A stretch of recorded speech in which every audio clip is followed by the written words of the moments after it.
The January wind cut through Atlanta like a knife, and Asha Monroe pulled her thin jacket tighter around her shoulders. The church steps where she'd been sleeping for the past week were no longer an option. A chain and padlock now secured the heavy wooden doors, and a closed for renovations sign had been posted just that morning. "I'm sorry, honey," Father Matthews had told her earlier. "The diocese made the decision. I fought it, but they want to turn this place into condos." Asha nodded without meeting his eyes. She was used to disappointment. At 26, she had already experienced enough hardship for several lifetimes. "I've got some contacts at the women's shelter on Peachtree," the priest offered, pressing a crumpled business card into her hand. "Tell them I sent you." "Thank you," she whispered, tucking the card into her pocket. But they both knew the shelters were overcrowded, especially during winter.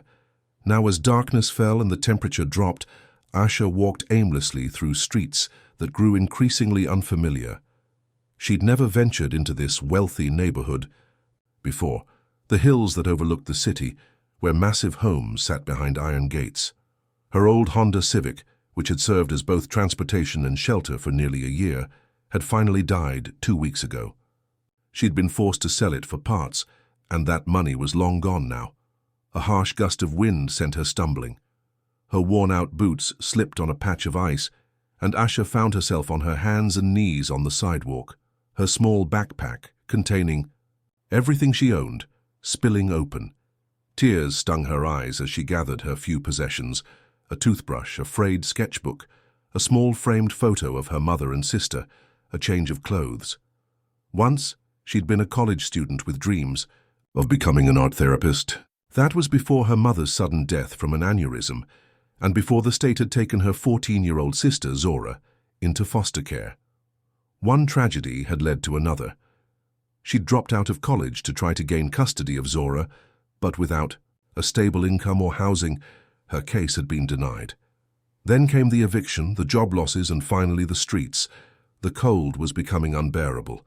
Her fingers were numb as she zipped her backpack closed.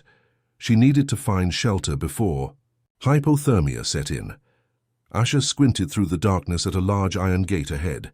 Behind it stood a mansion unlike any she'd ever seen, modern with glass walls that revealed a minimalist interior bathed in soft light. The driveway curved upward, disappearing behind perfectly manicured hedges. At the gate was an intercom system. Asha hesitated. She wasn't a beggar. She had never asked for handouts, but tonight might kill her if she didn't find somewhere warm. With a trembling finger, she pressed the intercom button. Dominic Hale was reviewing acquisition contracts in his home office when the security alert chimed. He frowned, glancing at his watch. It was nearly midnight. No one ever came to his gate, especially not at this hour. He pulled up the security camera feed on his tablet and saw a figure huddled at his gate. Small, wrapped in layers of clothing, head bowed. Probably someone looking for a handout. Dominic almost ignored it.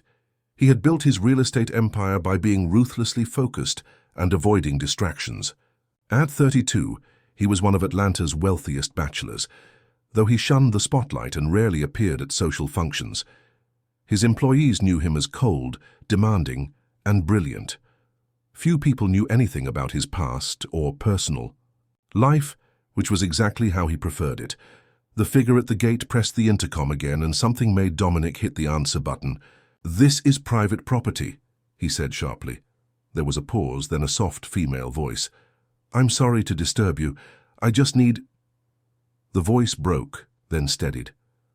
"I need a place to stay warm for a few hours. There's a storm coming. I can sit in your garage or shed.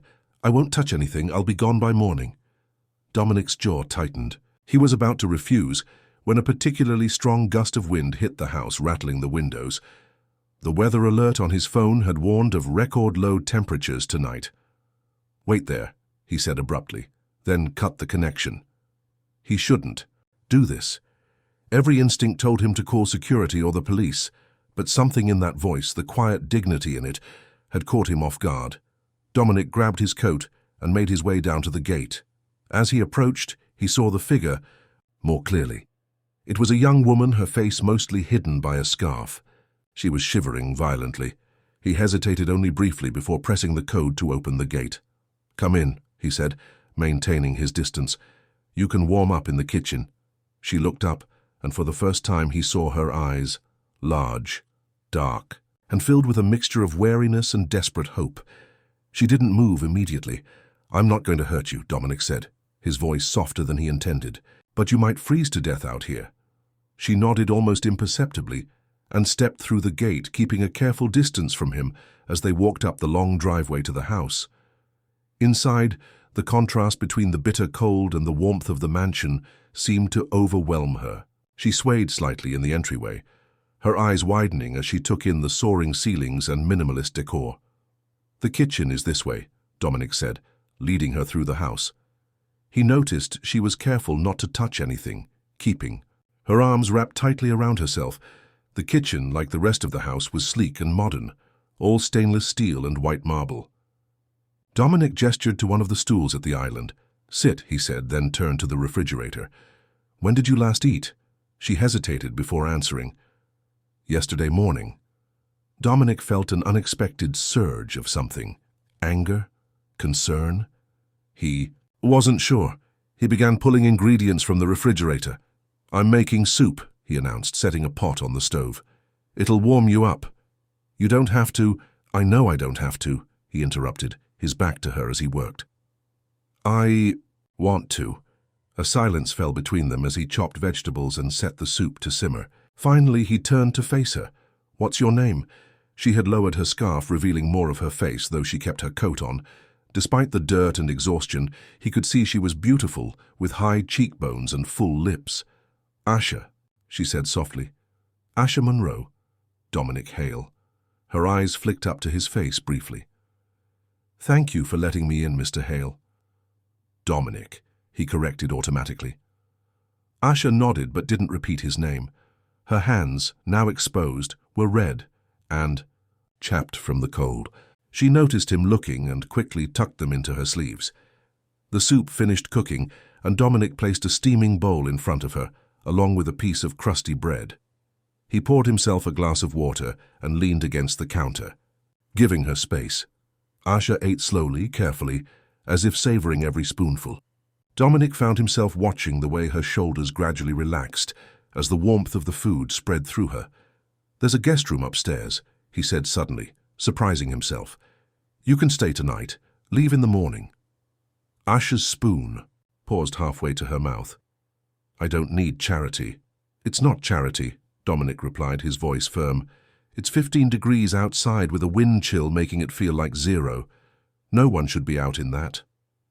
She finished her soup in silence, then looked up at him with those dark, unreadable eyes. "Why are you helping me?"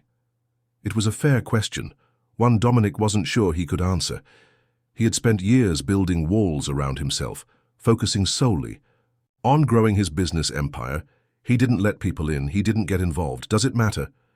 he asked instead of answering. Asha studied him for a long moment, then shook her head slightly. "I guess not." Dominic showed her to the guest bathroom, where he left her with a stack of towels and a new toothbrush, still in its packaging. "There's a shower," he said, pointing. "Hot water will help with the cold. I'll find you something to sleep in."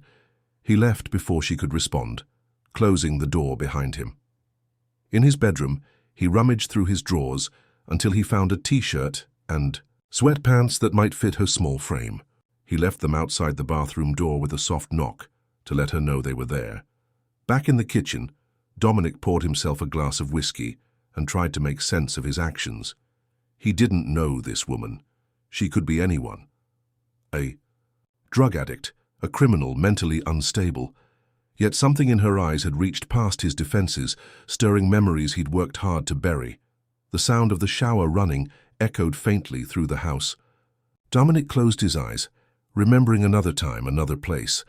A small apartment in South Atlanta, his mother working 3 jobs to keep them housed and fed. The nights when the heat was turned off because they couldn't pay the bill.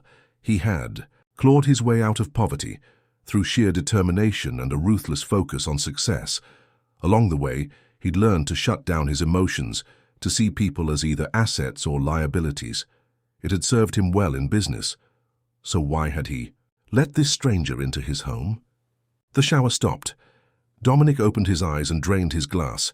Whatever his reasons, he had committed to one night. Tomorrow she would leave, and his life would return to its carefully ordered routine. Asha stood in the marble bathroom, steam curling around her. The shower had been almost painfully wonderful, hot water sluicing away weeks of grime and, temporarily at least, the bone-deep chill she had been carrying. She caught sight of herself in the mirror and froze. She hadn't seen her reflection clearly in months. The face that stared back at her was thinner than she remembered, with shadows under the eyes, but it was still her, still Asha Monroe, the girl who had once had plans and dreams. The clothes Dominic had left were ridiculously large on her, but they were clean and soft. She had to roll the waistband of the sweatpants several times to keep them from falling off, and the t-shirt hung to her knees. Her own clothes were filthy, but she carefully folded them anyway. They were all she had. Taking a deep breath, Asha opened the bathroom door. The house was quiet. She padded softly down the hallway, following the faint light coming from the kitchen. Dominic was still there, standing by the window, looking out at the night. He turned when she entered, and for a brief moment something flickered in his eyes. Surprise, perhaps, or something deeper. Asha was suddenly aware of how exposed she felt without her layers, without the dirt and oversized clothing that had become a kind of armor. She resisted the urge to cross her arms over her chest. "The guest room is this way," Dominic said, his voice carefully neutral as he led her up the stairs. The bedroom was like something from a magazine. A king-sized bed with crisp white linens, floor-to-ceiling windows, and a plush carpet that felt like heaven under her bare feet. "Thank you," Asha said, standing awkwardly in the doorway. "This is very kind of you." Dominic nodded stiffly. "There's a lock on the door," he said, pointing to it. If you'd feel safer." The implication was clear. She could lock him out. It was a small gesture, but it spoke volumes. Asha felt something tight in her chest loosen slightly. "Good night, Asha," he said, already turning to leave. "Good night, Dominic," she replied, his name feeling strange on her lips.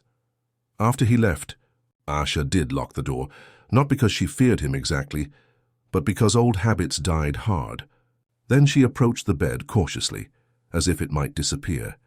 When she finally slipped between the sheets, the softness enveloped her like a cloud. For the first time in years, Asha slept through the night. Morning light filtered through the windows, waking Asha gently. For a disorienting moment, she didn't know where she was. Then it all came rushing back, the church closing, the desperate walk in the cold, the intercom at the gate, Dominic Hale and his glass mansion on the hill. She sat up, running a hand through her curls, which had dried into a halo around her head overnight. Today she would leave, find her way back downtown, try the shelter Father Matthews had recommended. But first, she needed to thank the strange, aloof man who had given her shelter for the night. After using the bathroom and changing back into her own clothes, now completely dry but still dirty, Asha made her way downstairs. The smell of coffee guided her to the kitchen. Dominic was there, dressed in a suit that probably cost more than a year's rent at her old apartment. He was typing rapidly on a laptop, a cup of coffee at his elbow. He looked up when she entered, his expression unreadable. "There's coffee," he said, gesturing to the pot, "and food in the refrigerator. Help yourself." "Thank you, but I should be going," Asha replied, although the thought of hot coffee made her mouth water. "You've already done more than enough." Dominic closed his laptop. "It's still below freezing outside." "I'll be fine," she said, even though they both knew it wasn't true. He studied her for a moment, then reached into his pocket and pulled out his wallet. Asha immediately stiffened. "I don't want your money." "You need somewhere to stay," Dominic said, ignoring her protest as he counted out several $100 bills. "This will get you a hotel room for a few days until you figure things out." Asha felt heat rise to her cheeks. "I told you I don't want charity." "It's not charity," he said, his voice hardening. "It's practicality. You need help." "You don't know anything about me or what I need," Asha said, her voice quiet but firm. "Thank you for last night. I'm leaving now." She turned and walked toward the front door, her heart pounding. She had her pride. It was often all she had, and she wouldn't let this wealthy stranger buy his way out of whatever guilt or pity had prompted him to help her. "Asha, wait," Dominic called, following her. "Don't be stubborn, it's freezing out there." She reached the front door and turned to face him. "I've survived worse." Something shifted in his expression, a flash of frustration quickly replaced by a more calculated look. "I have a proposal," he said abruptly. "Stay here, not just for today but for the winter. I have more space than I need, and you need somewhere to get back on your feet." Asha stared at him in disbelief. "You want me to move in? With a complete stranger?" "It's a business arrangement," Dominic clarified, his tone becoming more professional. "You need housing. I could use some help around the house. My housekeeper only comes twice a week, and there are things that fall through the cracks." "You want me to be your maid?" Asha asked incredulously. "I want to offer you a job and a place to stay," Dominic replied evenly. "You'd have your own space. The guest house out back is fully furnished. You'd be completely independent." Asha shook her head, her hand on the doorknob. "Why would you do this? You don't know me. I could be anyone." Dominic's face remained impassive, but something flickered in his eyes. "Let's just say I recognize determination when I see it. You're not looking for a handout. You're looking for a chance." Asha's grip on the doorknob loosened slightly. He wasn't wrong, but still the offer seemed too good to be true, and in her experience, if something seemed too good to be true, it usually was. "What's the catch?" she asked bluntly. "No catch," Dominic said. "You work, you stay. When spring comes, you can leave if you want. No strings attached." Asha hesitated. The practical part of her brain screamed that this was her best option. Maybe her only option if she wanted to avoid the streets or the overcrowded shelters. But the part of her that had been hurt and disappointed too many times urged caution. "I need to think about it," she said finally. Dominic nodded. "Take the day. Stay warm. Get some rest. We can talk again this evening." Asha reluctantly agreed, and Dominic showed her to the guest house, a small but elegant structure behind the main house. Like the mansion, it featured large windows and modern furnishings, but it felt more intimate, less austere. "Make yourself at home," Dominic said, handing her a key. "I'll be working in my office all day. There's food in the refrigerator here too." After he left, Asha explored the guest house. It had a small kitchen, a living area with a fireplace, a bedroom and a bathroom that, while not as luxurious as the one in the main house, was still nicer than any she'd used in years. She showered again, taking her time, letting the hot water ease the tension in her muscles. Then, wrapped in a soft robe she found hanging in the bathroom, she examined the refrigerator. It was fully stocked with fresh food, fruits, vegetables, eggs, cheese, bread. Asha made herself a simple sandwich, then curled up on the couch, watching the flames in the fireplace. The warmth and food made her drowsy, and soon she drifted off to sleep. When she woke, the winter sun was already setting, casting long shadows across the floor. Asha sat up, disoriented once again. It felt strange to be so comfortable, so safe after months of constant vigilance. She dressed in her own clothes, now feeling even more shabby and out of place in these elegant surroundings. Then, gathering her courage, she walked back to the main house to give Dominic her answer. He was in the kitchen again, this time stirring something on the stove that smelled delicious. He'd removed his suit jacket and rolled up his sleeves, revealing strong forearms. "I made dinner," he said without turning around. "Nothing fancy, just pasta." Asha stood in the doorway, watching him. In the fading light, with his guard down, he looked different, less intimidating, more human. "I've thought about your offer," she said quietly. Dominic turned to face her, his expression neutral. "And?" Asha took a deep breath. "I'll stay, on one condition." He raised an eyebrow. "Which is?" "I don't want your money," she said firmly. "I'll work for room and board, that's it, and I want to be clear about what that work involves." A hint of a smile touched Dominic's lips. "Cleaning, cooking if you want, maybe some organizing. Nothing more." Asha nodded slowly. "Then we have a deal." "Good," Dominic said, turning back to the stove. "Dinner's ready. We can discuss the details while we eat." As they sat at the kitchen island, steam rising from their plates, Asha couldn't help but wonder what she had just agreed to. This man, this wealthy, reserved stranger, had upended her life in the span of 24 hours. But as she looked across at him, she saw something in his eyes that gave her pause. Behind the cool exterior was something else, something wounded and carefully hidden. She recognized it because she saw the same thing every time she looked in a mirror. They were both broken in different ways, both hiding behind carefully constructed walls. Little did Asha know that by agreeing to stay, she had set in motion events that would change both their lives forever. The winter stretched ahead of them, a season of cold and darkness, but also perhaps of unexpected warmth and light.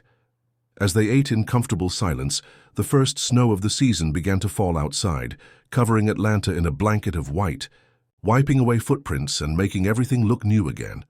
1 week had passed since Asha agreed to stay at Dominic's estate. The rhythm of their arrangement was beginning to take shape. Each morning, she would wake early, make coffee, and begin her work in the main house while Dominic was either working in his home office or attending meetings in the city. Today she was dusting the shelves in his study, a room she usually avoided when he was home. The walls were lined with books that looked like they had never been opened, and expensive art that seemed chosen more for its value than for any personal connection. As she worked, Asha found herself drawn to a small photograph partially hidden behind a stack of business magazines. She picked it up carefully. It showed a much younger Dominic, perhaps 16 or 17, standing beside a tired-looking woman with the same sharp jawline and intense eyes. His mother, Asha guessed. They were standing in front of a small apartment building. Nothing. Like the mansion where she now stood? "What are you doing?" Asha jumped at the sound of Dominic's voice. She hadn't heard him enter the room.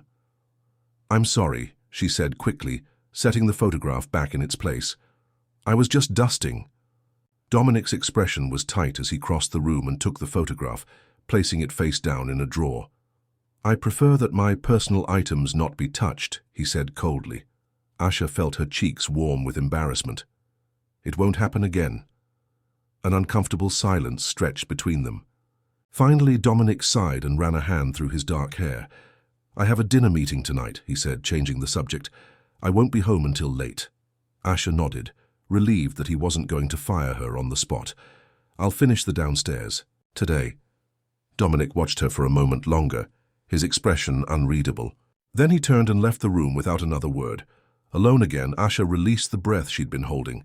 In the week she'd been here, she'd learned that Dominic was a complex man, generous in some ways, completely closed off in others. They rarely spoke beyond what was necessary, eating their meals separately and moving around each other like wary dancers.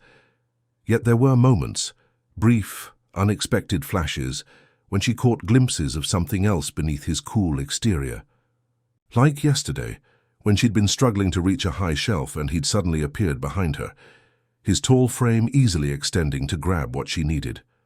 Their hands had brushed, and for just a second, neither of them had pulled away. Asha shook her head, dismissing the memory. She was here to work, to get back on her feet. Nothing more. She couldn't afford to read anything into their interactions. That evening, with Dominic gone, Asha allowed herself the luxury of exploring the mansion more freely. She wandered through rooms she had cleaned but never really looked at. A formal dining room that seemed unused, a music room with a grand piano gathering dust, a home theater with plush leather seats. It was a beautiful house, but cold somehow.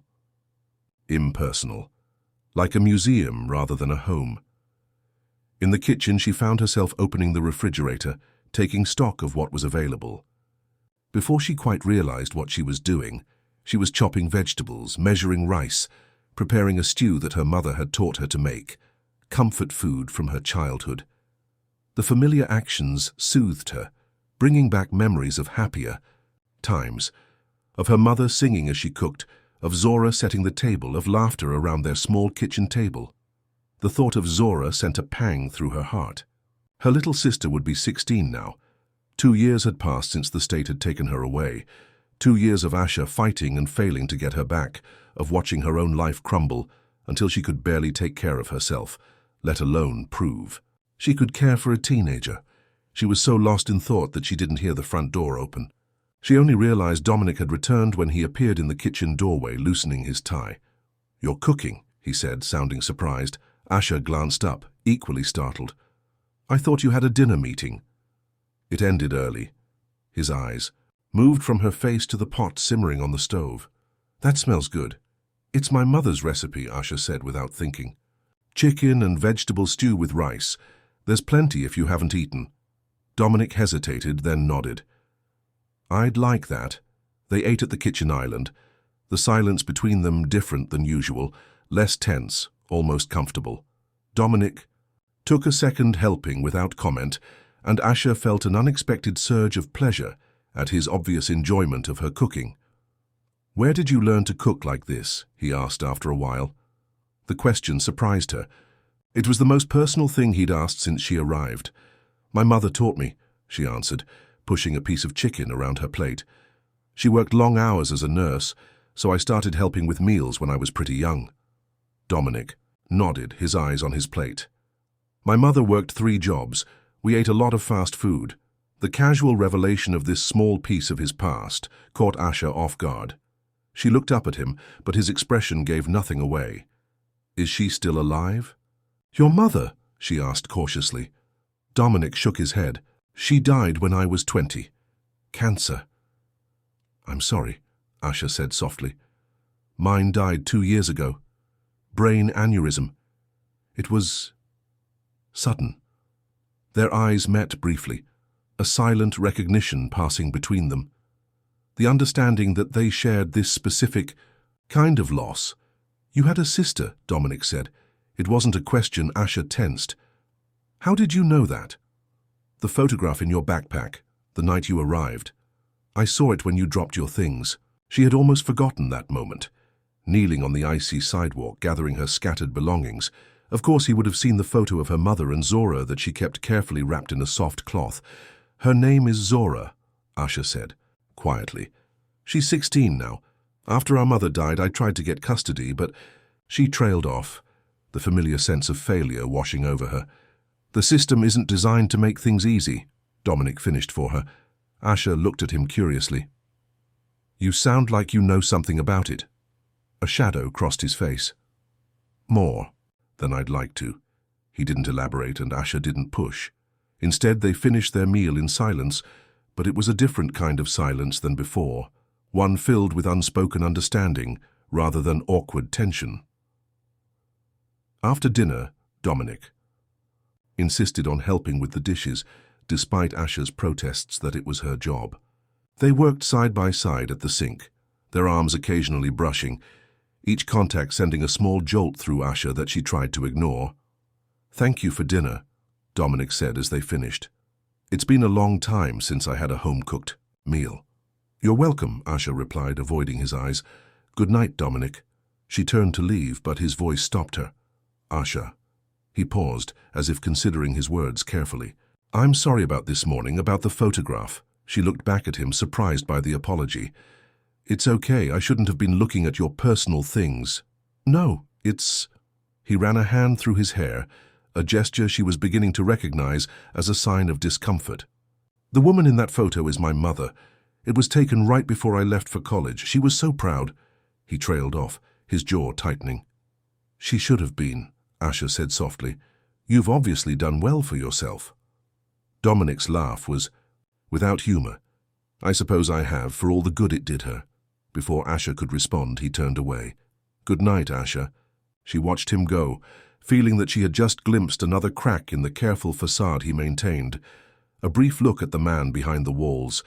The next few days brought a subtle shift in their relationship. They still maintained their separate routines, but there were more moments of interaction. Dominic began joining Asha for dinner regularly, though they rarely spoke of anything personal after that night. On a particularly cold Saturday morning, Asha was cleaning the living room windows when she noticed Dominic standing in the garden, staring out at the city below. Despite the freezing temperature, he wore only a light jacket, his breath forming clouds in the air. Without quite knowing why, Asha made 2 mugs of hot chocolate and carried them outside. You'll catch pneumonia, she said, approaching him cautiously. Dominic turned, surprise flashing across his face when he saw the steaming mugs. He accepted one with a nod of thanks. I like the cold, he said. It clears my head. Asha wrapped her hands around her mug, savoring the warmth. What needs clearing? He glanced at her, then back at the view. I'm considering a new development. Project Downtown, an old building that's been abandoned for years. Most of my advisors think I should tear it down, build luxury condos.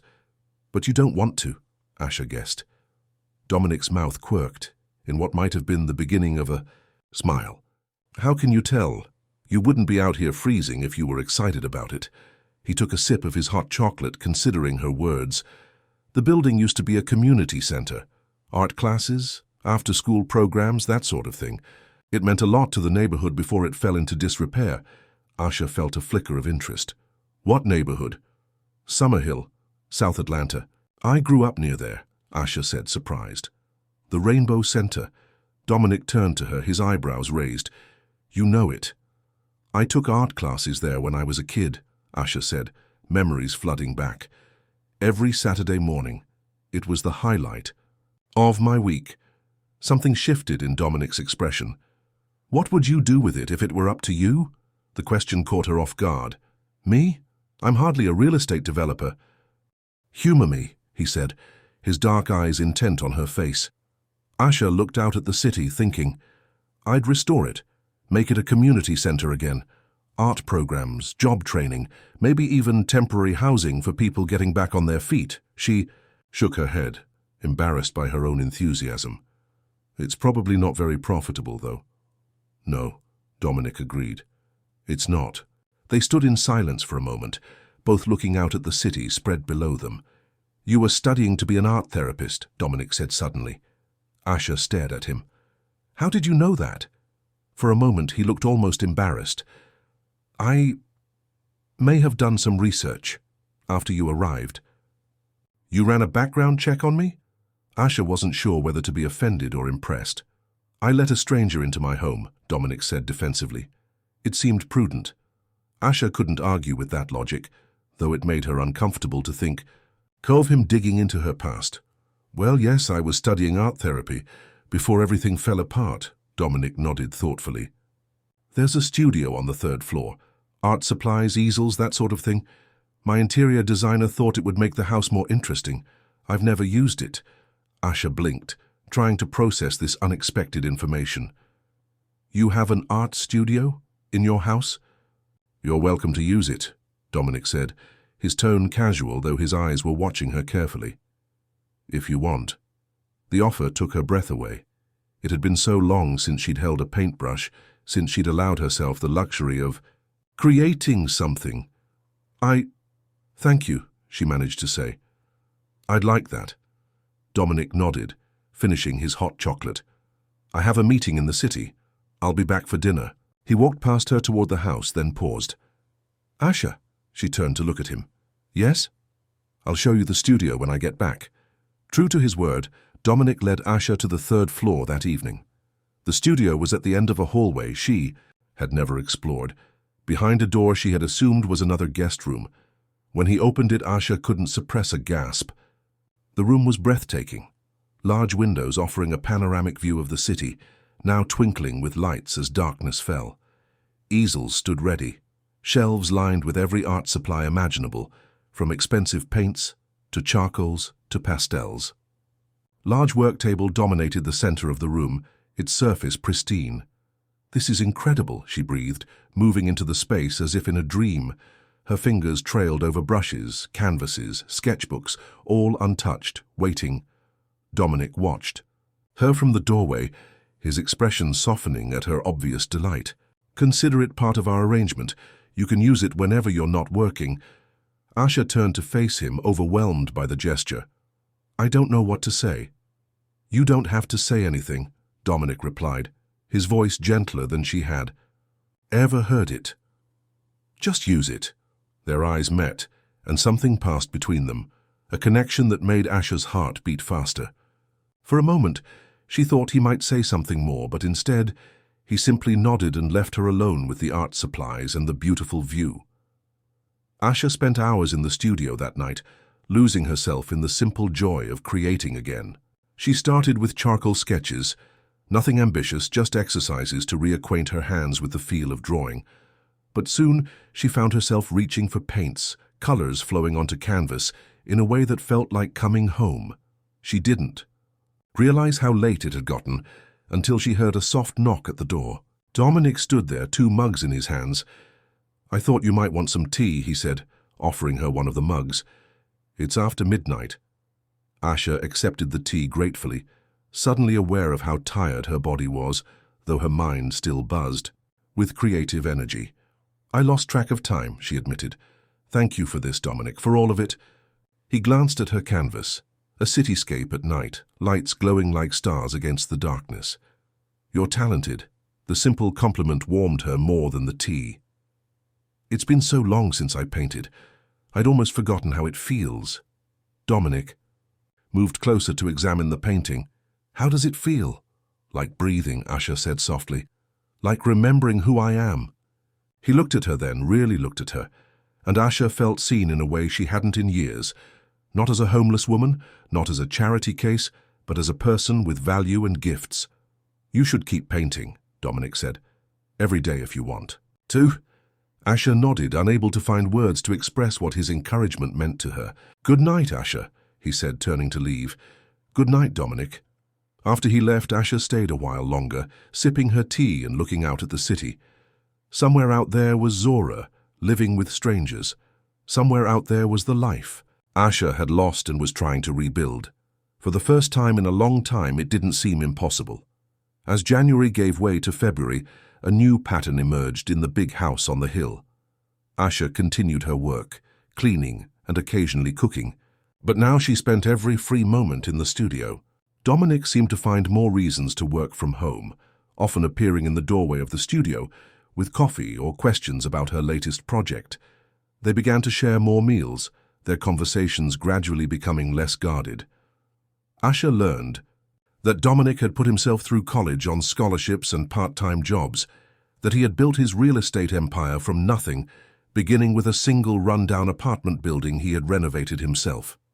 In turn, she told him about her childhood in South Atlanta, about her mother's dedication to her daughter's education, about her dreams of using art to help troubled kids like she had once been. One evening, as they sat in the living room with a fire crackling, in the fireplace, Dominic asked the question she had been dreading. "What happened after your mother died? How did you end up homeless?" Asha finished when he trailed off. She stared into the fire, gathering her thoughts. "It wasn't one thing. It was everything at once. The medical bills from my mother's final hospital stay, the rent increases, trying to fight for custody of Zora while working 2 jobs and still going to school." She took a deep breath. "I missed too many classes, lost my scholarship. Then I lost one job, then the other. The eviction came next. For a while I stayed with friends, but eventually I ran out of couches to crash on." She shrugged, trying to make light of it. "I lived in my car for almost a year before it died on me." Dominic was silent, his face unreadable in the firelight. "The hardest part wasn't being homeless," Asha continued quietly. "It was knowing that every day that passed made it less likely I'd ever get Zora back. The system doesn't give second chances to people like me." "People like you?" Dominic repeated, his voice low. "Poor people.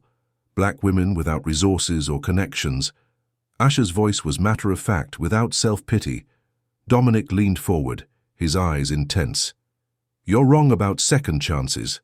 Asha shook her head sadly. "Am I? The last time I was allowed to see Zora was 6 months ago. Her foster parents are talking about adoption. They're good people, stable, comfortable. They can give her things I never could." "Is that what Zora wants?" Dominic asked. The question hit Asha like a physical blow. "I don't know," she admitted. "We were close, but she was just 14 when Mom died. Maybe she's happy with her new family. Maybe she's forgotten about me." "I doubt that," Dominic said softly. They sat in silence for a while, watching the flames dance in the fireplace. Outside, snow was falling again, covering the garden in a fresh white blanket. "Where is she now?" Dominic asked eventually. "Zora. Do you know where she's living?" Asha hesitated, then nodded. "North Atlanta, with the Braxtons. They have 2 other foster children, both younger than Zora." Dominic seemed to be considering something, his expression thoughtful. Before he could speak, Asha stood up abruptly. "It's getting late," she said. "I should go." Dominic rose as well, standing close enough that Asha could feel the warmth radiating from his body. "Asha, thank you for listening," she interrupted, not wanting to hear whatever well-intentioned but ultimately empty reassurance he was about to offer. "Good night, Dominic." She fled to the guest house, her emotions in turmoil. Talking about Zora always left her raw, vulnerable. And there was something about the way Dominic had looked at her, with a mixture of compassion and something else, something that made her heart race, that scared her more than she wanted to admit. The next morning, Asha was surprised to find Dominic waiting for her in the kitchen. He was dressed casually in jeans and a sweater, his usual business attire nowhere to be seen. "I'm taking the day off," he announced as she entered. "I thought we might go out." Asha blinked in confusion. "Out? There's an art exhibition at the High Museum. Contemporary African-American artists. I thought you might be interested." The offer was so unexpected that Asha didn't know how to respond. "You want to take me to an art museum?" Dominic shifted, looking almost uncomfortable. "If you'd rather—" No, Asha said quickly. "I'd love to go, I don't have anything appropriate to wear to a museum." Dominic's expression relaxed. "We can fix that. There's a shopping center on the way." An hour later, Asha found herself in an upscale boutique, feeling completely out of place as Dominic spoke quietly with a sales associate.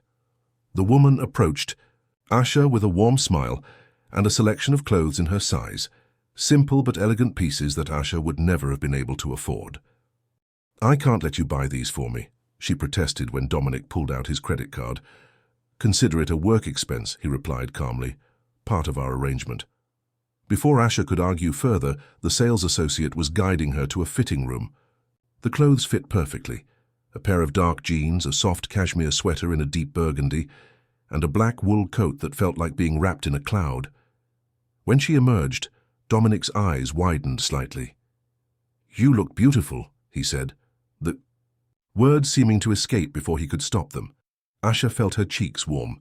She had caught glimpses of herself in the mirror and hardly recognized the woman looking back at her. With proper food and rest, her face had filled out, her skin glowing, her natural curls framing her face in a way that highlighted her features. "Thank you," she said softly. The museum was crowded, but Asha barely noticed the other visitors. She moved from piece to piece, completely absorbed in the artwork, occasionally stopping to explain techniques or share her thoughts with Dominic. He listened attentively, asking questions that showed genuine interest. When they came to a series of multimedia pieces addressing homelessness and displacement, Asha fell silent, her emotions too close to the surface. Dominic seemed to sense her discomfort. "Let's get some lunch," he suggested, gently guiding her away from the exhibit with a hand at the small of her back. They ate at the museum cafe, their conversation flowing easily as they discussed the art they had seen. Asha couldn't remember the last time she had felt so normal, so engaged with the world. "Thank you for this," she said, as they walked back to Dominic's car. "For all of it." He glanced down at her, his expression softening. "You don't have to keep thanking me, Asha." "Yes, I do," she insisted.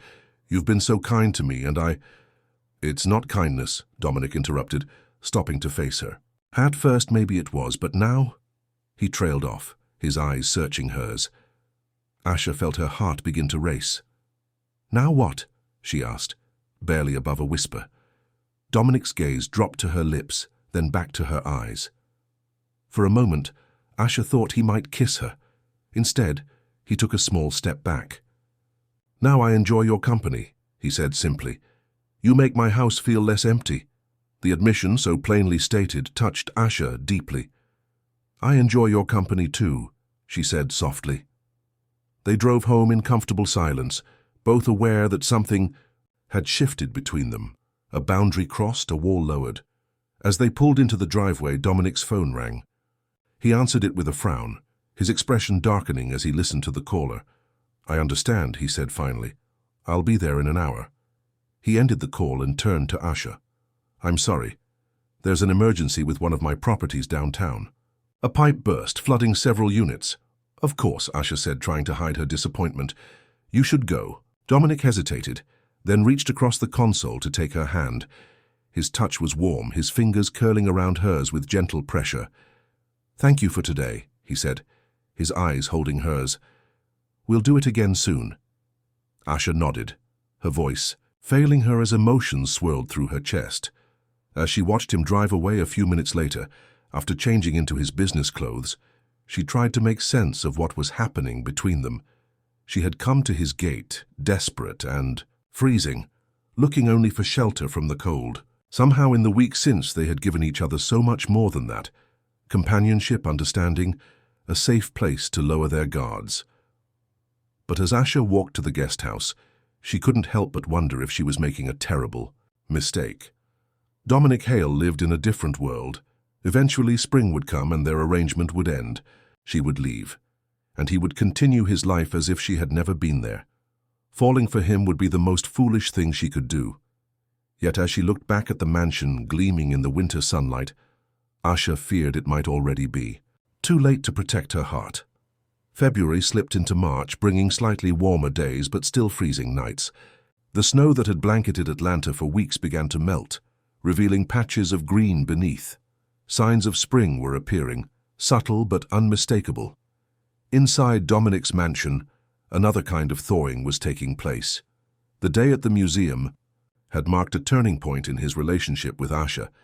They no longer maintained the careful distance of employer and employee. Instead, they had fallen into a comfortable routine that felt increasingly like friendship, or perhaps something more. Asha still cleaned and cooked, but now Dominic insisted she join him for dinner every evening. They would talk about their days, discuss books or art, sometimes just sit in companionable silence. On weekends, they often ventured out together, to galleries, bookstores, or just for walks in the park as the weather improved. Asha's presence had transformed the cold, sterile mansion into something warmer, more inviting. Fresh flowers appeared on tables, colorful throws draped over the stark furniture, and several of her paintings now hung on walls that had previously been bare. Most significantly, the art studio had become the heart of the house. Asha spent hours there each day, her confidence growing with each canvas she completed. Sometimes Dominic would join her, not to paint, but to work on his laptop, while she created, as if simply being in her presence brought him peace. It was in the studio on a rainy afternoon in mid-March that Dominic finally broached the subject he had been considering for weeks. "I've been thinking about your sister," he said, setting aside his laptop to watch Asha work on a vibrant abstract painting. Asha's hand stilled, the brush hovering over the canvas. "What about her?" Dominic chose his words carefully. "I've been doing some research into family reunification cases. There are programs designed to help people in your situation." Asha turned to face him, her expression guarded. "What do you mean, my situation?" "People who want to regain custody of their siblings or children, but lack the resources to navigate the system," Dominic clarified. "There are legal aid organizations that specialize in this area." Hope flickered briefly in Asha's eyes before she tamped it down. "I've tried that route. Without stable housing and income, I don't stand a chance." "You have stable housing now," Dominic pointed out, "and I could provide a letter confirming your employment." Asha set down her brush, wiping her hands on a cloth. "Dominic, I appreciate what you're trying to do, but this arrangement isn't permanent. When spring comes—" "It could be," he interrupted. "Permanent, I mean. If you wanted." The words hung in the air between them, loaded with meaning. Asha stared at him, trying to read his expression. "What exactly are you saying?" she asked finally. Dominic stood and moved closer to her, his eyes never leaving hers. "I'm saying that you don't have to leave when spring comes. The guest house could be yours for as long as you want it. You could continue working here or find another job if you prefer. You could have the stability you need to file for custody of Zora." Asha's heart pounded in her chest. "Why would you do that for me?" Dominic's gaze softened. "Do you really need to ask her?" The atmosphere in the studio shifted, charged with unspoken emotions. Asha was acutely aware of how close he was standing, of the way his eyes lingered on her face. "I can't accept that kind of offer," she said, taking a small step back. "It's too much." "It's not charity, if that's what you're worried about," Dominic said, a hint of frustration creeping into his voice. I want you here, Asha. These past weeks have been—" "What?" Asha prompted when he trailed off. Dominic ran a hand through his hair. "Different. Better. I don't want to go back to how things were before you came." The raw honesty in his voice made Asha's resolve waver. She couldn't deny that she felt the same way, that somehow, against all odds, they had found something valuable in each other's company. "I need to think about it," she said finally. Dominic nodded, respecting her need for space. "Of course. But will you at least consider meeting with a lawyer? Just to understand your options regarding Zora?" Asha hesitated, then nodded. "I can do that." "Good," Dominic said, relief evident in his voice. "I've scheduled an appointment for tomorrow afternoon with Caroline Bennett. She's the best family law attorney in the city." Despite herself, Asha smiled. "You were pretty confident I'd say yes." A hint of a smile touched Dominic's lips. "I was hopeful." Their eyes met, and for a moment Asha thought he might reach for her. Instead, he took a deliberate step back. "I should let you get back to your painting," he said, moving toward the door. "Dinner at 7? "I'll be there," Asha replied, watching him go with mixed emotions swirling through her chest.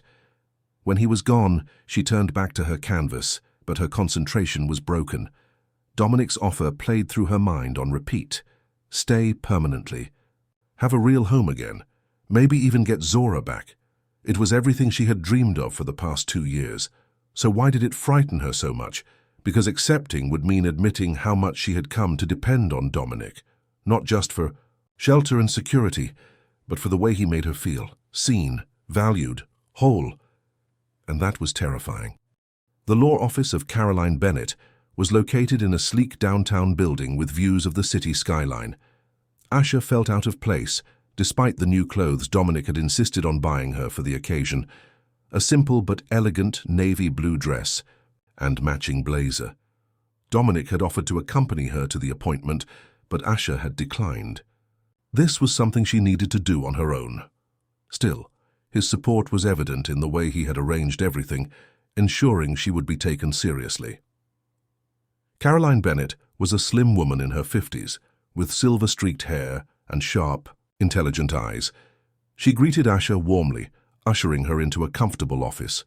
"Dominic Hale speaks very highly of you," she said as they sat down. "He's explained some of your situation, but I'd like to hear it from you." Over the next hour, Asha told her story. Her mother's death, losing custody of Zora, her descent into homelessness, and finally, her current situation at Dominic's estate. Caroline listened attentively, occasionally making notes. "So, to be clear," the lawyer said when Asha had finished, "you currently have stable housing and employment, and you wish to petition for custody of your 16-year-old sister, who is in foster care."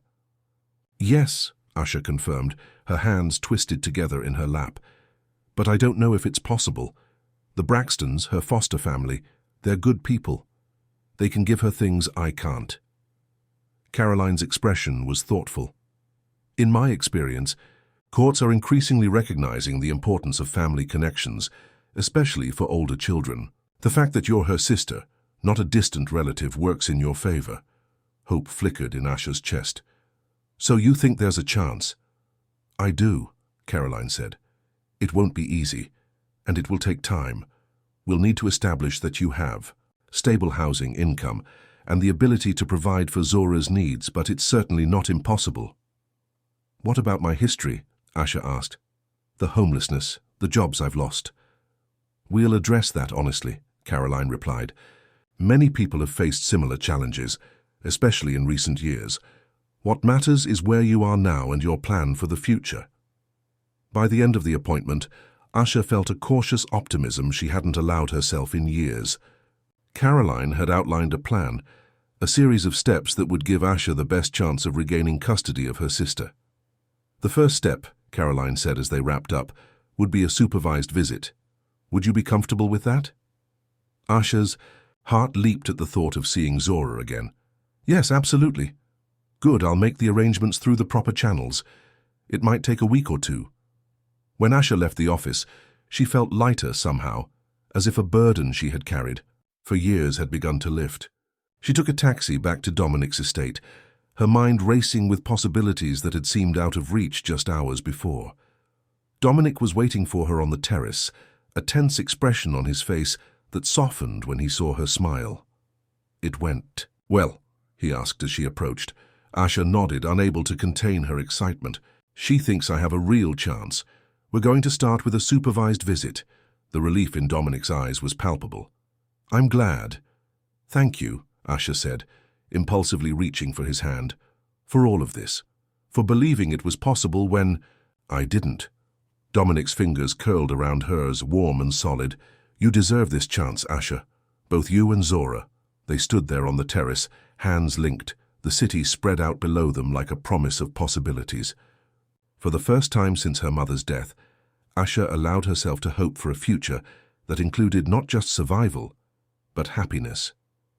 2 weeks later, Asha sat nervously in a small room at the Family Services Center, waiting for Zora to arrive. Caroline had arranged the visit, explaining to the caseworker that Asha's circumstances had changed significantly. The door opened, and a tall, slender girl entered, her expression a mixture of uncertainty and hope. At 16, Zora had grown several inches since Asha had last seen her, her features maturing from child to young woman. But her eyes were the same, their mother's eyes, full of intelligence and quiet strength. "Asha?" she said, her voice wavering. Slightly, Asha stood, tears welling in her eyes. "Zora, look at you." For a moment they stood frozen, taking each other in. Then Zora crossed the room and threw her arms around her sister, clinging to her as if afraid she might disappear. "I thought you forgot about me," Zora whispered, her voice breaking. "Never," Asha said fiercely, holding her tight. "Not for a single day." The caseworker, a kind-faced woman named Ms. Reynolds, gave them some space, sitting quietly in the corner of the room as the sisters talked.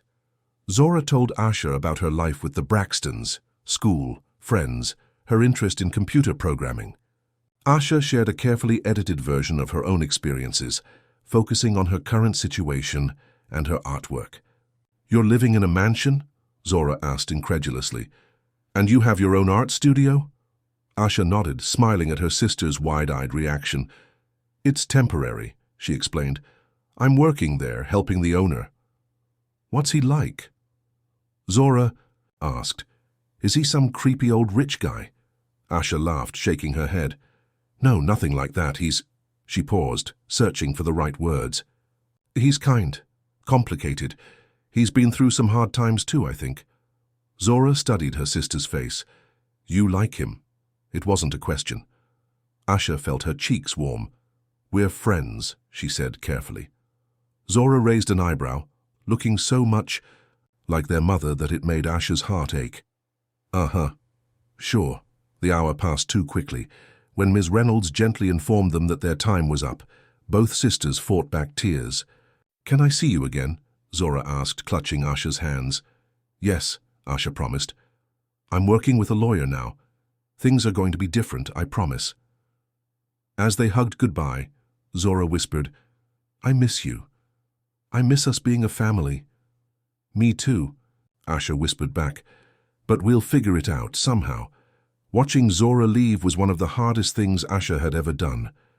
She sat in the empty room for several minutes afterward, composing herself before she left the building. Outside, she was surprised to see Dominic's car parked at the curb. He stepped out when he saw her, concern etched on his face. "I thought you might want a ride home," he said simply. The thoughtfulness of the gesture brought fresh tears to Asha's eyes.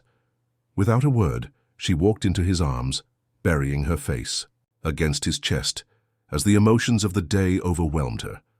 Dominic held her close, one hand gently stroking her hair. "It's okay," he murmured. "I've got you." They stayed that way for a long moment, Asha drawing strength from his solid presence. Finally, she pulled back slightly, wiping her eyes. "Sorry," she said, embarrassed by her breakdown. "Don't be," Dominic replied, his voice gentle. "How did it go?" "It was—" Asha searched for words. "Wonderful. Heartbreaking. She's so grown up." Now Dominic guided her to the car, opening the door for her. "Tell me about her." During the drive back to the estate, Asha talked about Zora, her intelligence, her resilience, the way she seemed both older and younger than her 16 years. Dominic listened attentively, asking questions that showed genuine interest. "She sounds remarkable," he said as they pulled into the driveway. "Like her sister." Asha glanced at him, touched by the compliment. "She is, and I'm more determined than ever to give her a real home again." Dominic nodded, his expression thoughtful. "We'll make it happen." The "we" didn't escape Asha's notice. Somehow, in the weeks they had known each other, her struggle had become their struggle. The realization both warmed and frightened her. That evening, after a quiet dinner, Asha and Dominic sat on the terrace despite the chill in the air. Asha wrapped herself in a blanket, gazing out at the city lights. "Caroline thinks I should start looking for my own apartment," she said, breaking the comfortable silence. "For the custody case, to show I have independent housing." Dominic tensed, beside her. "Is that what you want?" Asha turned to look at him. "I don't know. A few months ago it would have seemed like an impossible dream. But now—" "Now?" Dominic prompted when she trailed off. "Now it feels like settling for less than what I really want," Asha admitted, her voice barely above a whisper. Dominic shifted to face her, his dark eyes intense in the dim light. "And what do you really want, Asha?" The question hung between them, charged with meaning. Asha felt her heart racing as she struggled to find the courage to be honest, with him and with herself. "I want a real home," she said finally. "Not just an apartment or a guest house.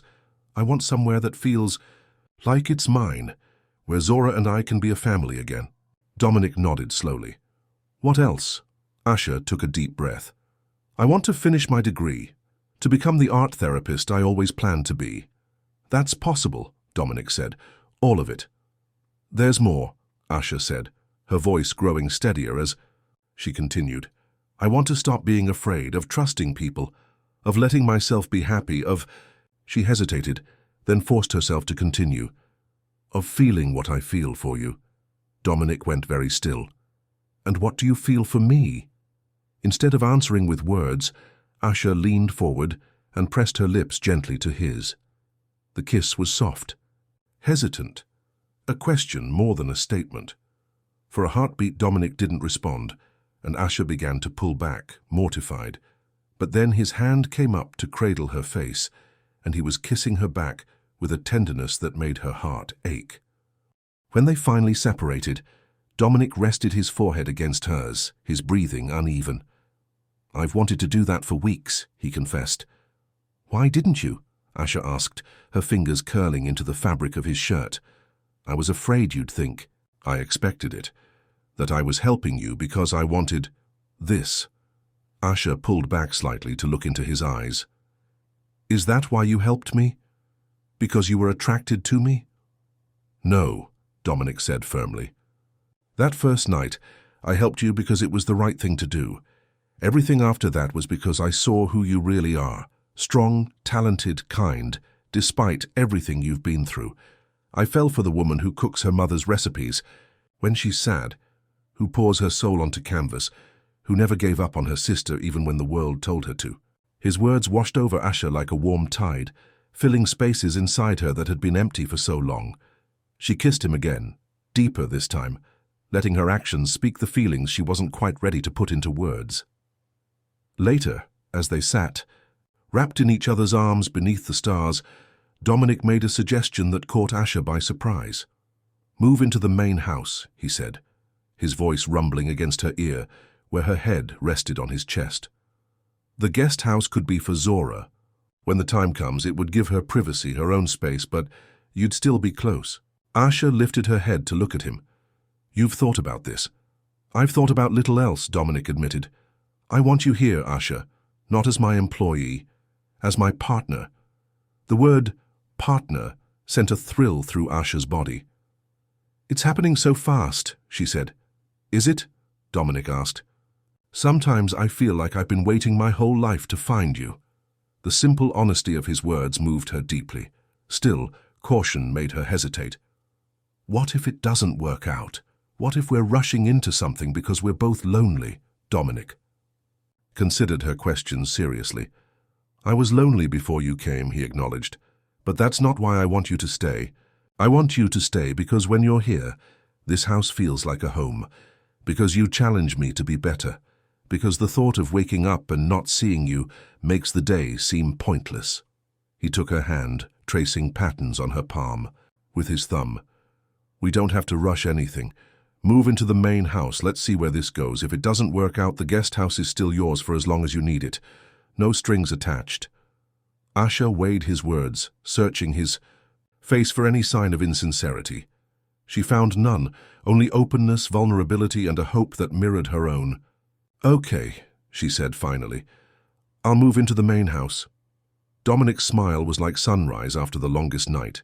He pulled her close, sealing their agreement with a kiss that promised more than words ever could.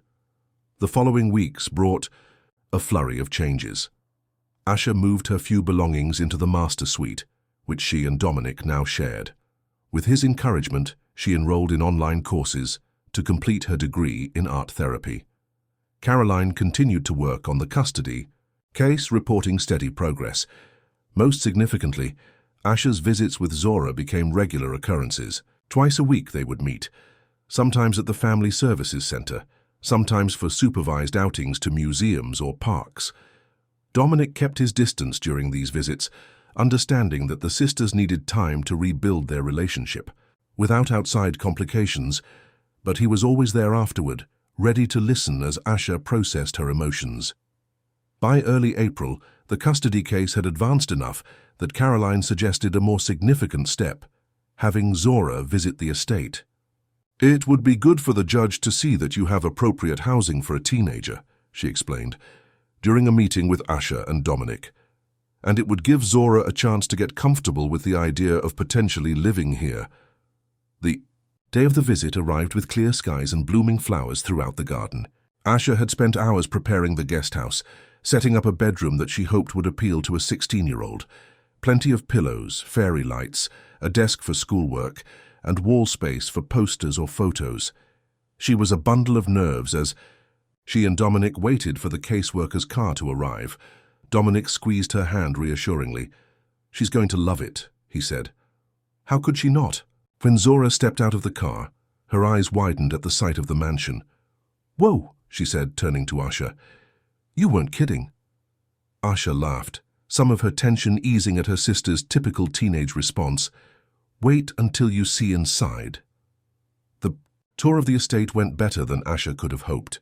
Zora was appropriately impressed by the main house, but truly lit up when she saw the guest house. This would be all mine, she asked, running her hand over the desk. If the court approves, Asha confirmed, you'd have your own space, but I'd be right there in the main house. Zora turned to Dominic, who had been quiet for most of the tour. And you're okay with this, having some random teenager living on your property? Dominic met her direct gaze with equal frankness. You're not random, Zora, you're Asha's sister.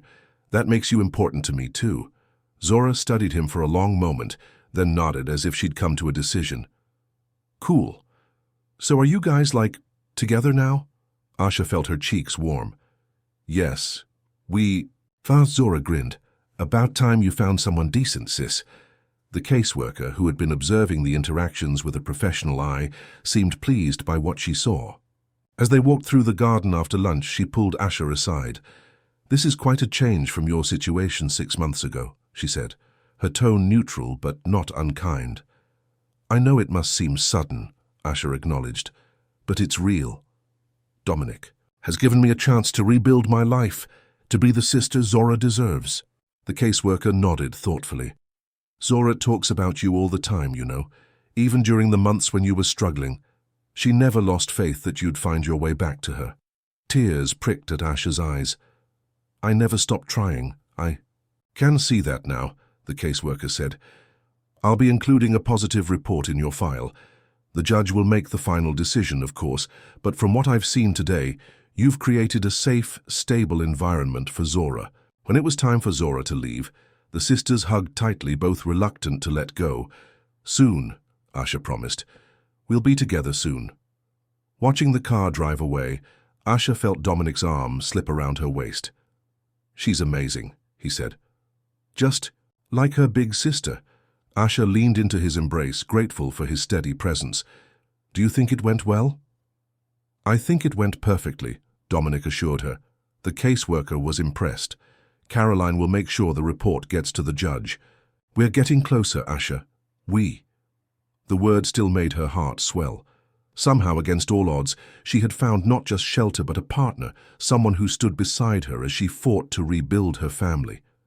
That night, as they lay together in the darkness, Asha finally found the courage to say the words that had been growing in her heart.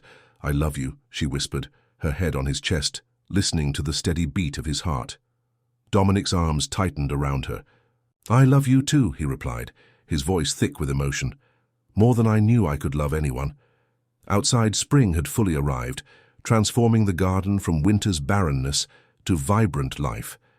Inside, in the warmth of Dominic's embrace, Asha felt her own transformation continuing, from someone barely surviving to someone truly living, loving and hoping again.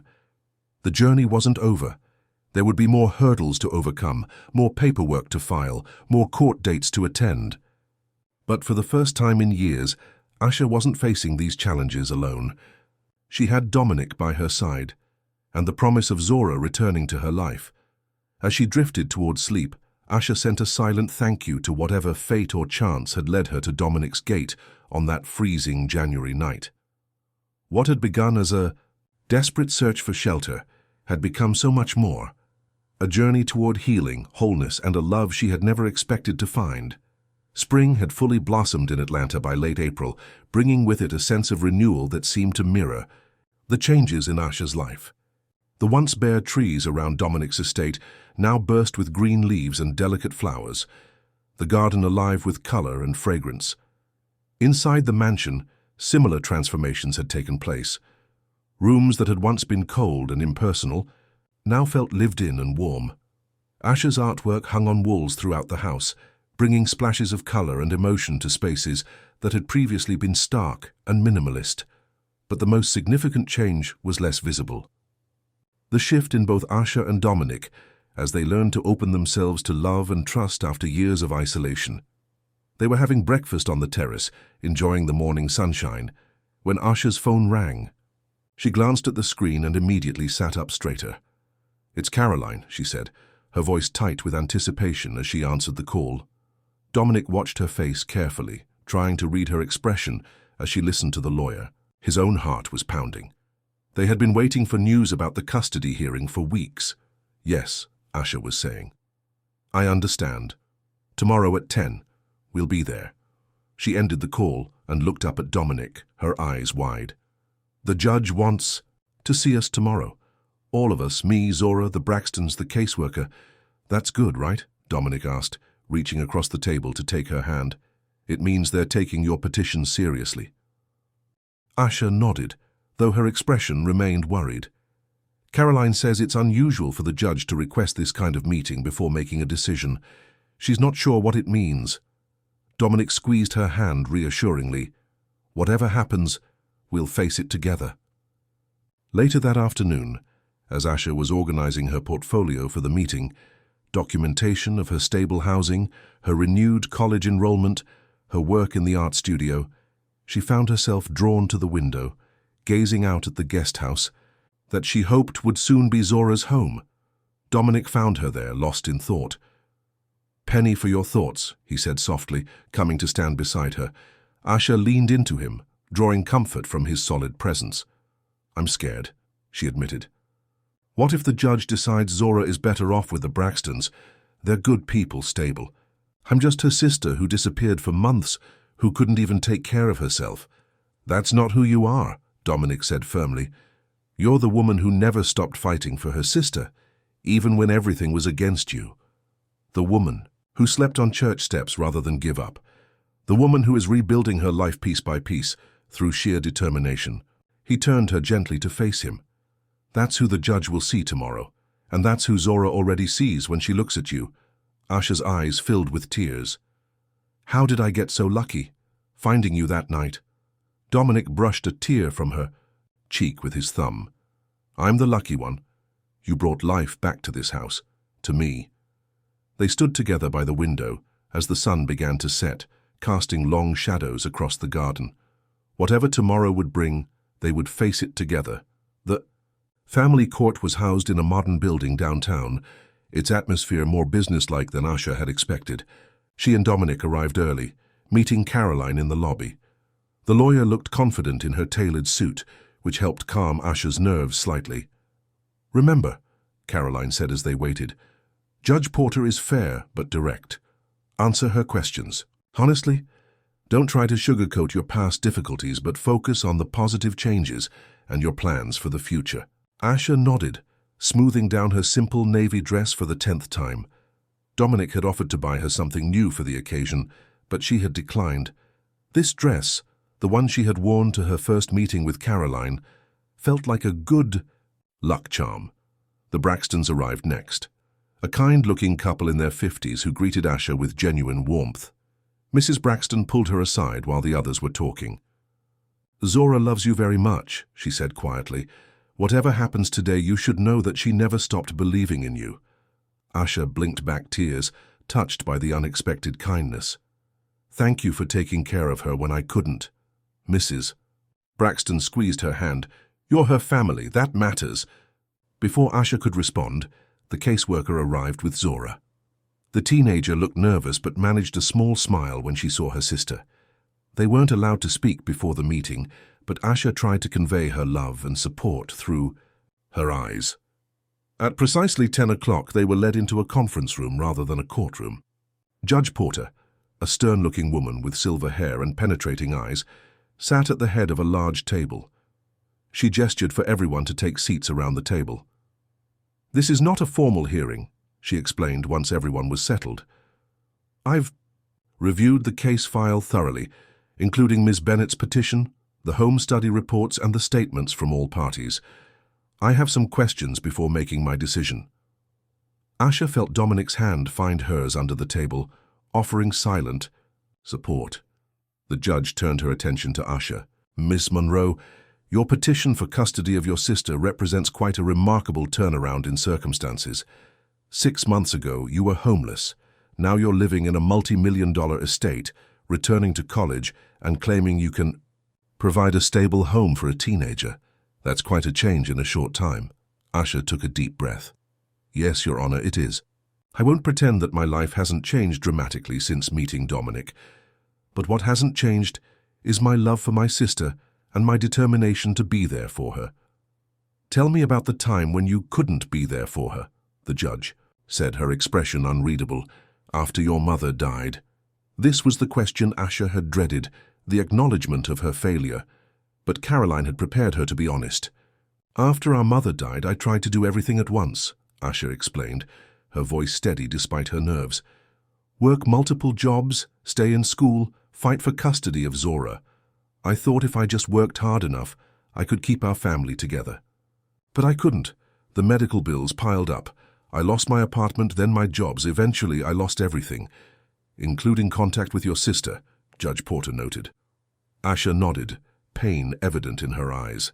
"There were months when I couldn't even call her because my phone was shut off. When I was living in my car, I was ashamed for her to see me like that." "Yet now you believe you can provide stability?" "I do," Asha said with quiet confidence. "With Dominic's support, I have a safe home, the means to continue my education, and most importantly, the emotional capacity to be the sister Zora deserves." The judge turned her attention to Dominic.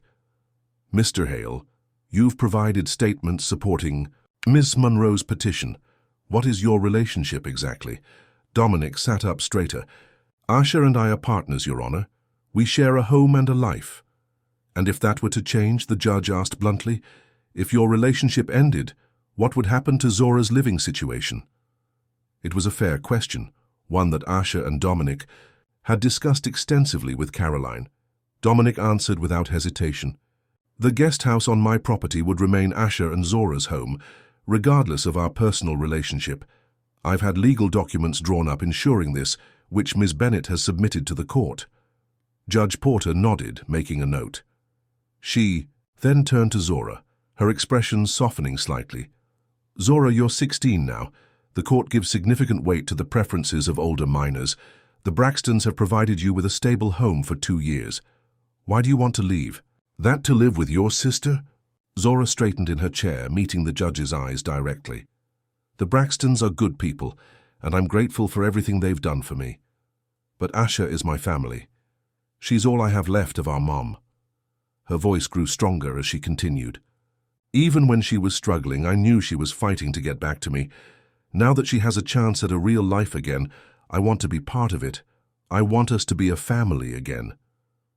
The judge asked several more questions. Of the Braxtons, who spoke kindly of Zora's bond with her sister, of the caseworker, who confirmed the positive home study results, and finally, back to Asha.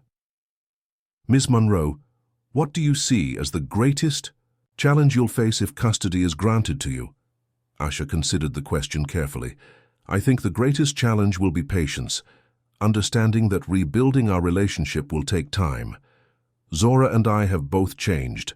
We've been through difficult experiences apart from each other. Learning to be sisters again, to trust each other again, won't happen overnight." Something in the judge's expression shifted, a glimmer of approval in her eyes. "That's a surprisingly insightful answer." She closed the file in front of her and looked around the table. "I've heard enough to make my decision, but before I do, I want to speak with Zora alone." Everyone except the teenager was asked to wait outside. The minutes stretched endlessly as Asha paced the hallway, too nervous to sit. Dominic stood beside her, a steady presence in the storm of her emotions. Finally, after what seemed like hours, but was probably only 20 minutes, they were called back in. Zora was sitting with a small smile on her face, which gave Asha a flicker of hope. Judge Porter waited until everyone was seated before speaking. "Family court cases are rarely simple, and this one is no exception. We have a minor who lost her mother, a sister who lost everything trying to keep her family together, and foster parents who have provided stability during a difficult time." She turned to the Braxtons. "Mr. and Mrs. Braxton, your service as foster parents has been exemplary. You opened your home to Zora when she needed it most, and you've continued to support her emotional well-being, including her connection to her sister. The court thanks you." Next, she addressed Asha. "Ms. Monroe, your journey has been remarkable. While your circumstances have changed dramatically in a short time, what impresses me most is your recognition that rebuilding your relationship with your sister will take time and patience." Finally, she looked at Zora. "Young lady, you've shown maturity beyond your years in expressing your wishes and understanding the complex situation your family has faced." Judge Porter folded her hands on the table. "After careful consideration, I am granting Asha Monroe's petition for custody of her sister, Zora Monroe, effective immediately." Asha gasped, tears springing to her eyes as the judge continued. "However, I am implementing a 3-month transition period. During this time, Zora will spend weekdays with her sister and weekends with the Braxtons, gradually shifting to full-time residence with Ms. Monroe by the end of July. This will allow for a smoother adjustment for everyone involved." Asha could hardly believe what she was hearing. After 2 years of separation, of fighting against seemingly impossible odds, she and Zora would be a family again. The judge stood, signaling the end of the meeting. "Ms. Bennett, please prepare the necessary paperwork. We'll have a follow-up review in 3 months to ensure the transition is proceeding smoothly." As everyone filed out of the conference room, Zora broke protocol and rushed to her sister, throwing her arms around her. Asha held her tight, tears streaming down both their faces. "We did it," Zora whispered. "We're going to be together again."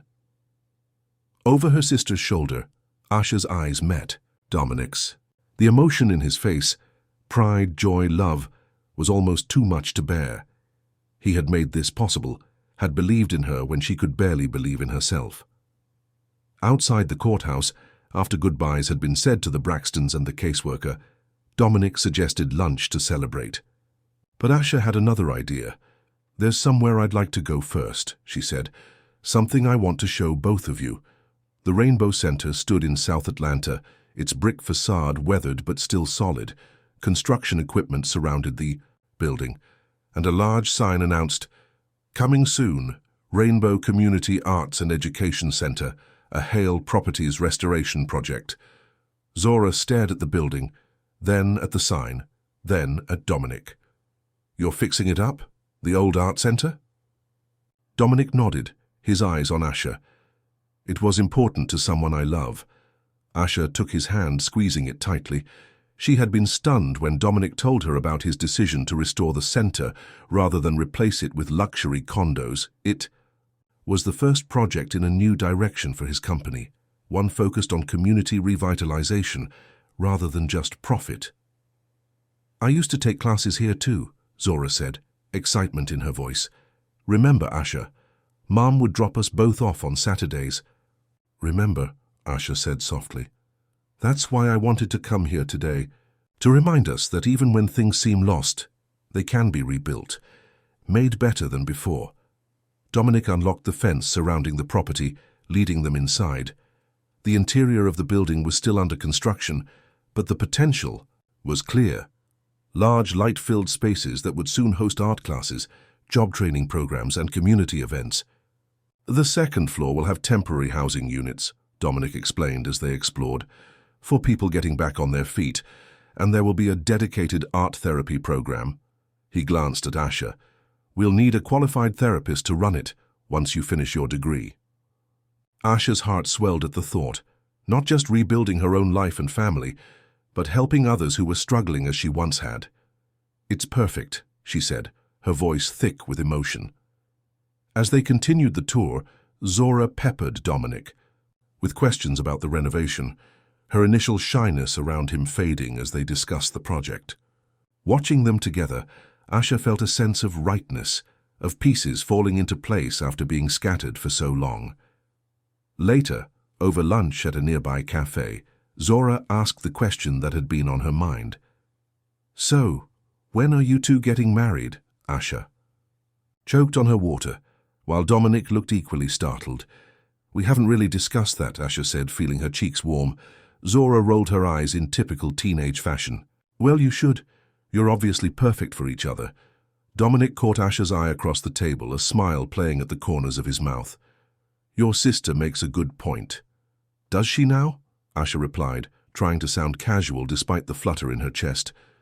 "Definitely," Dominic said, his expression growing more serious. "In fact, I've been thinking about it a lot lately." Zora's eyes widened. "Are you about to propose? Right now? Because that would be so romantic." Dominic laughed, breaking the tension. "Not right this minute. When I propose to your sister, I want it to be special, perfect. When, not if," Asha noted, her heart racing at the implication. Dominic reached across the table to take her hand. "Definitely when."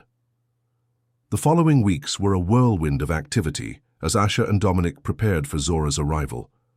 The guest house was furnished with everything a teenager could want, with Zora offering input via daily text messages and video calls. True to the judge's order, Zora began staying with them during the week, returning to the Braxtons' home on weekends. The arrangement worked well, giving everyone time to adjust to the new normal.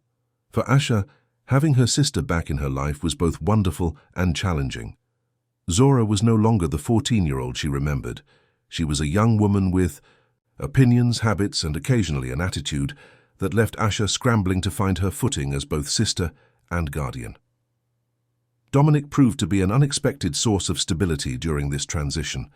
He gave the sisters space to reconnect, but offered support when needed, helping Zora with her math homework, driving her to school when Asha had early classes at the college, simply listening when either of them needed to talk. One evening in June, after Zora had returned to the Braxtons for the weekend, Asha found Dominic in his home office, reviewing plans for the Rainbow Center renovation. "You're amazing with her, you know," Asha said, leaning against the doorframe. "With Zora, she adores you." Dominic looked up with a smile. "She makes it easy. She's a great kid." "I was so worried about how all this would work, you, me, Zora living together, but it feels right," Dominic finished for her. "It feels right." Asha nodded, crossing the room to perch on the edge of his desk. "It does. Like we're becoming a family. Something flickered in Dominic's eyes. A decision being made. He stood up, taking her hands in his. "I was going to wait, to plan something elaborate," he said, his voice husky with emotion. "But I don't want to wait anymore." Asha's heart began to race as Dominic lowered himself to one knee, still holding her hands. "Asha Monroe," he said, looking up at her with eyes full of love, "you came to my gate on the coldest night of the year, and somehow you melted the ice around my heart. You've brought warmth and life and color to my world. I can't imagine going back to the way things were before you." He reached into his pocket and pulled out a small velvet box.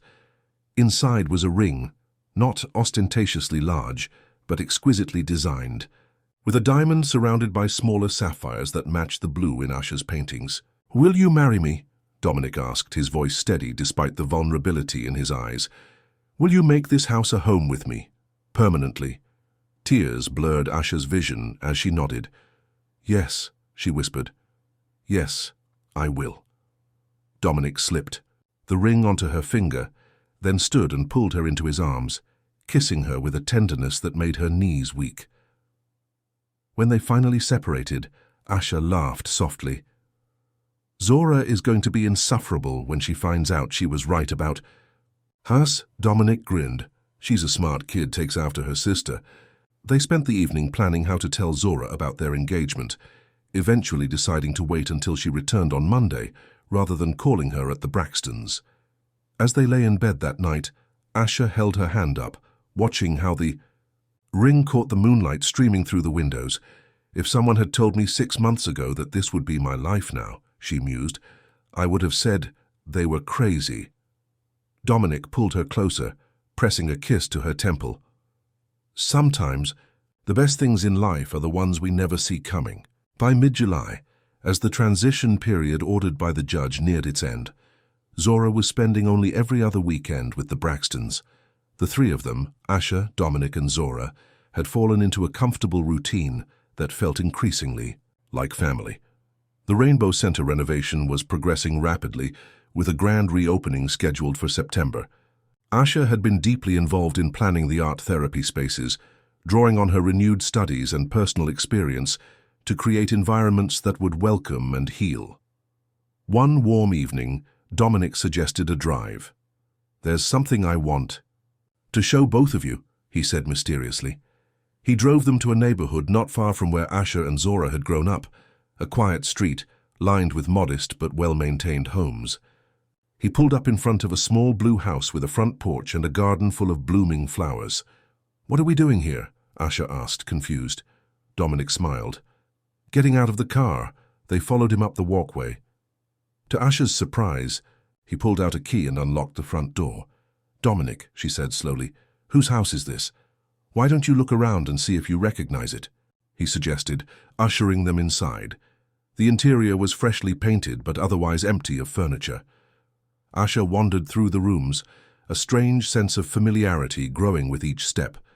When she reached the kitchen, she stopped abruptly, her hand flying to her mouth. This can't be—" "What?" Zora asked, looking around in confusion. "What is it?" "This is our house," Asha whispered. "The house we grew up in, where we lived with Mom." Zora's eyes widened. "Are you serious? It looks so different." "It was foreclosed on after your mother passed away," Dominic explained, coming to stand beside them. "It changed hands a few times, fell into disrepair. My company bought it as part of a neighborhood revitalization project." He turned to Asha, taking her hands in his. "I had it renovated. The deed is in your name." Asha stared at him, unable to process what he was saying. "You bought our childhood home for me?" Dominic nodded. "For both of you. I know how much you love living at the estate, and that won't change. We'll still live there together. But I thought you might want to keep this place too, as a connection to your mother, to your past." "We could rent it to a family who needs it," Zora suggested, already catching on to the possibility. "Like Mom used to talk about doing if she ever had extra money. Or use it as additional transitional housing for the Rainbow Center program," Asha added, her mind racing with possibilities. Dominic smiled, pleased by their reactions. It's yours to decide. I just thought you might want to know where home was for both of you. The words triggered something in Asha's memory, a line from the story premise she'd read months ago. She looked at Dominic in wonder, realizing how much thought he had put into this gesture. Tears filled her eyes as the full weight of his gift hit her. This wasn't just a house. It was a piece of her history, a connection to her mother, a legacy she could now preserve for Zora. I don't know what to say, she managed, her voice choked with emotion.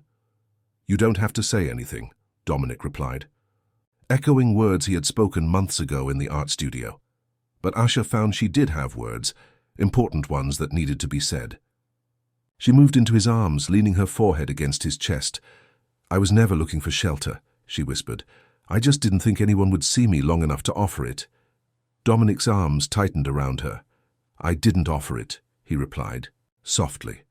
You gave it to me first. Zora watched them with a smile, then wandered into the next room, giving them a moment of privacy. In the quiet of the kitchen where she had once helped her mother prepare meals, Asha looked up at the man who had changed her life in ways she could never have imagined. I love you, she said simply. Not for what you've given me, but for how. You've seen me, even when I was at my worst, even when I had nothing. You never had nothing, Asha, Dominic said, brushing a tear from her cheek. You had dignity, strength, a heart capable of so much love.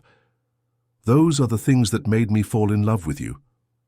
As the summer sun began to set, casting golden light through the windows of the little blue house, Asha felt the pieces of her life coming full circle, from homelessness to home, from isolation to family, from survival to love. The journey had been long and painful, with more obstacles than she could have overcome alone. But she hadn't been alone, not really. Her mother's love had sustained her through the darkest times. Zora's faith in her had never wavered, and Dominic had seen her true worth when she herself had forgotten it.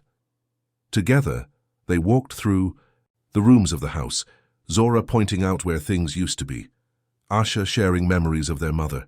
Dominic listened, learning the history of the women he had come to love, becoming part of their story even as they became part of his.